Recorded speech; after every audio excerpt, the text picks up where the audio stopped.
Salamat kay Lord dahil sana nasa mabuti po kayong kalagayan lahat. Isa lang naman po yung topic po natin dito, yung isang member natin na Batch 9 na na-detain last Saturday. Batch 9 po siya, bale hindi na po siya pinapasok dito. So, kagabi ay nagkaroon kami ng emergency meeting para pag-usapan ng kanyang status kung ano yung kanyang ma-avail or either voluntary ba or compulsory. So, kahapon po ay meron po kaming 14 na officers na nagkasundo-sundo po na ang makukuha niya ay compulsory po. Why? Kasi nga po, wala tayong nakikitang dahilan na pwede niyang sadyain yung pangyayaring pagka-deport niya. So, ang tanong, ano bang dahilan kung bakit siya na-deport? Ito po yung senaryo po dyan. Kaya ito, pakinggan nyo po mabuti yung mga nag-apply ng, tawag dyan, ng tourist visa. Kasi 6 months po kasi yung kanya yung visa niya. So, hindi na po siya pinapasok. Ano yung violation niya? Illegal crossing. So, meaning,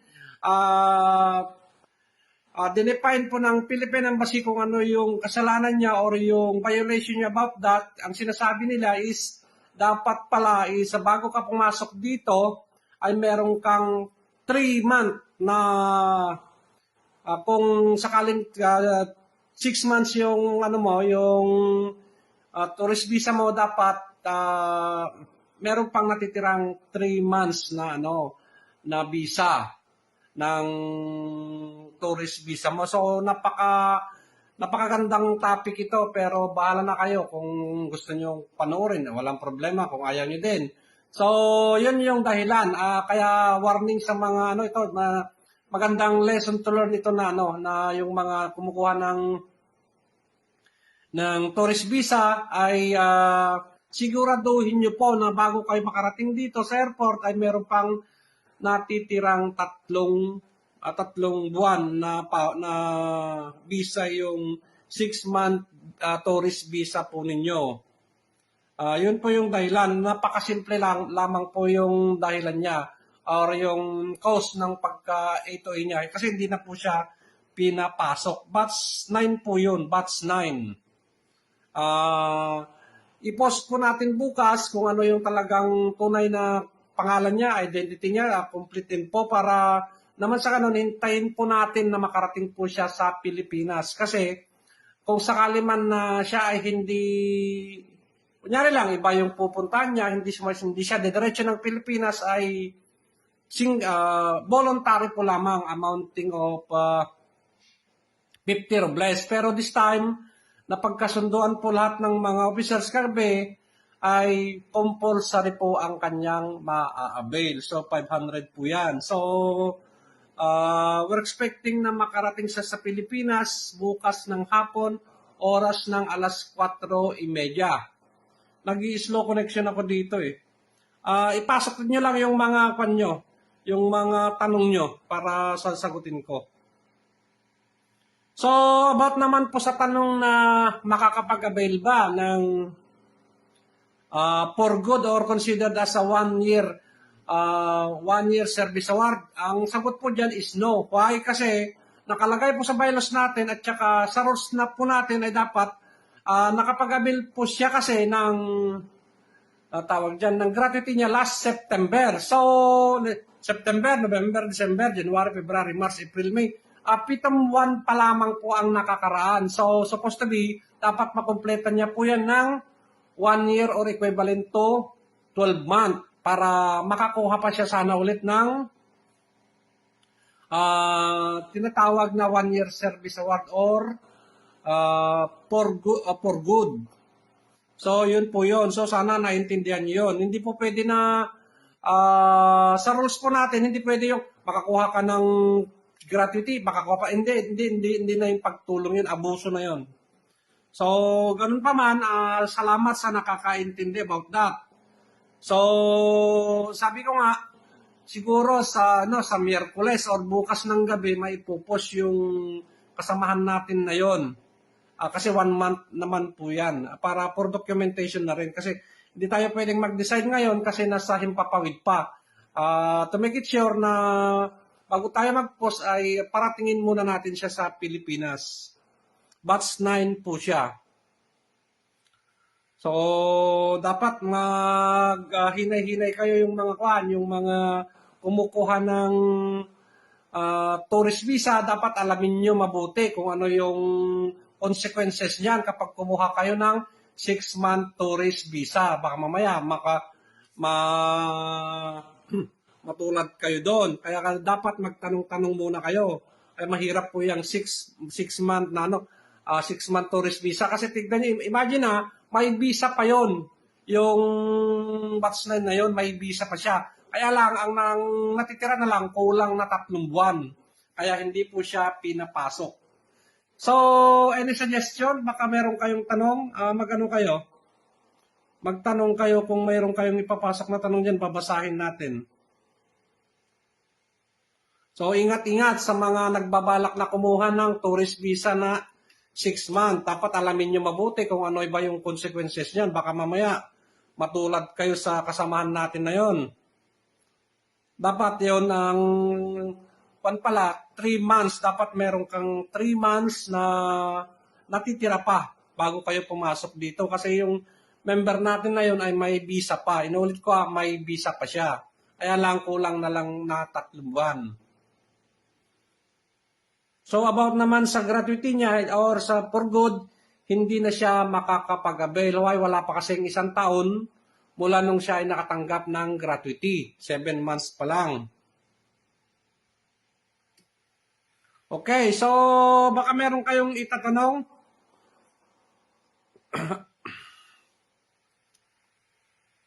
Kung wala na kayong itatanong, tatapusin ko na to. Pare-pares po tayong pagod.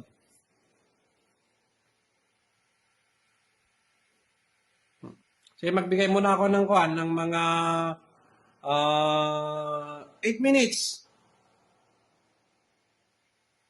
Yun nga, hindi siya pinapasok kasi nga, dapat pala 3 months mahigit pa yung pwede mong, yung natira dapat yung visa mo kasi tourist siya. So, ayon sa rules pala dito sa Russia, at pinakita niya at kasi naano na siya sa embassy, pinakita yung visa niya sa embassy kung ano talaga yung violation niya. So yun yung violation niya, illegal crossing. Dapat kung papasok dapat sana dito is meron pang natirang 3 buwan yung visa niya. Kaya lang ang natira na lang yung visa niya is kulang na 3 buwan na lang. Yun yung pakakatandaan po ninyo. Kung tourist visa kayo na 6 months, dapat kung papasok kayo dito ay mayroon pang natirang 3 buwan. Tandaan niyo po yan.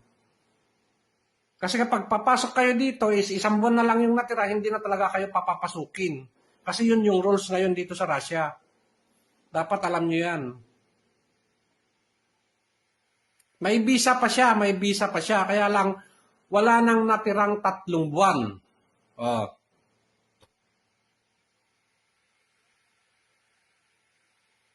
Okay, 7 minutes pa. Magtanong lang kayo, binabasa ko yung mga tanong ninyo para masagot natin. Sa mga hindi masyadong nagmamatsyag dyan, okay, bahala kayo sa buhay nyo kung ayaw nyong manood dito. Or ayaw nyong mawarningan, or ayaw nyong alamin kung ano talaga ang sita. Kasi marami akong kakilala na nag-message sa akin na gusto daw, kasi masyadong mahaba yung binibigay ngayon na tourist visa ginagawang 6 months na. Dati, hindi naman ganon. Kaya lang, delikado pala yun. So, kapag dapat 3 months, meron pang natira yung visa mo bago ka papasok dito. Kasi kung 2 buwan na lang, hindi ka na talaga papapasukin. So, ano yung consequences doon? Talagang ito yung bagsak mo kahit may visa ka pa. Kung wala ng 3 buwan. Yun po yun. So, kunyari, napunta kayo ng Abu Dhabi, katulad nun, 2 buwan na lang yung natira, dapat magpa-prolong na kayo doon. Or, bago kayo lumabas, nakapag-prolong na kayo, kakalkulihin nyo yun. Kumbaga, tatantyahin nyo kung ilan pa yung natitirang visa mo kapag pagbalik nyo dito sa Russia. Dapat meron pang 3 buwan or tinatawag na 90 days. Kasi yun, naban na siya. Bale, hindi siya pwedeng pumasok hanggang May 1, 2029. Ban na siya ng 5 taon. Pero malalaman nyo din naman yung tunay na identity niya bukas ng hapon or bukas ng Miyerkules para ipopost na natin para makumpleto muna yung investigasyon natin para sa kanya. Kasi hihintayin muna natin siya na makarating sa Pilipinas. Bale, ang arrival niya sa Pilipinas is 4:30 ng hapon bukas. Any question? Mag-question na kayo, 5 minutes more.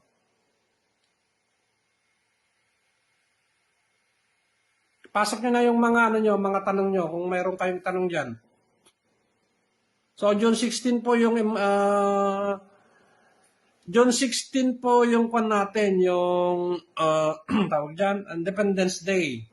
Sana makompleto yung contribution natin na 250 hanggang 20. Kung saan po yan gagastusin, meron naman tayong allocation kung saan natin dapat gagastusin yung 250 each na yon. Kasi hindi natin makarkulo, baka may mag-quit pa, or kwan. So, kailangan talaga nating i-budget kung magkano yung masisingil po natin dyan. Alam nyo naman, wala naman tayong tinatagong pera dito. At kung may sobra man, malalaman nyo din naman kung magkano. Lagi naman nakapost yan. 4 minutes more. Kung wala nang magtatanong, tatapusin ko to hanggang 9:25. Mahirap pong magsalita na nag-isa.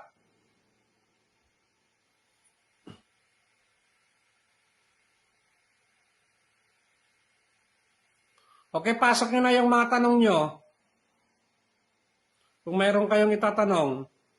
9:45, close na po tayo.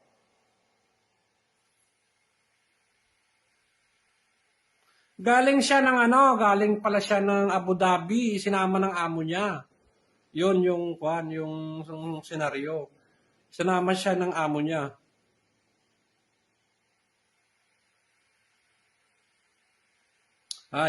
Hindi peke yung dokumento niya. Ang reason doon, ang violation niya is dapat mayroong natirang 3 months yung tourist niya. Yun, kaya hindi na siya pinapasok. Kasi meron pa siyang visa. Yun yung bagong rules ngayon ng Russia na kapag 6 months yung tourist visa mo, dapat wag kang papasok dito sa Russia kung may 2 buwan na lang ang natira or below 3 months. Yun po, yun may visa pa siya. Sobrang 2 months pa yung visa niya. Kaya kung kukuha kayo ng tourist visa na 6 months, tanungin nyo mabuti, baka mamaya yung pinagkuhanan nyo, di niya alam yung sinasabi niya, katulad niyan, talagang ang mangyayari sa inyo, hindi talaga kayo makakapasok. Hindi peke yung dokumento niya kasi mayroon siyang hawak-hawak na visa. Hindi siya pinapasok. Why? Kasi nga illegal crossing. So, ibig sabihin, meron pa dapat matira or natira na 3 months yung visa niya. Ang kaso, sobrang kulang na lang na 3 buwan. Yun yung dahilan. Kaya nga sabi ko sa inyo, manood kayo para alam nyo yung gagawin nyo just in case na darating yung time na kayo naman ang kukuha ng ganyang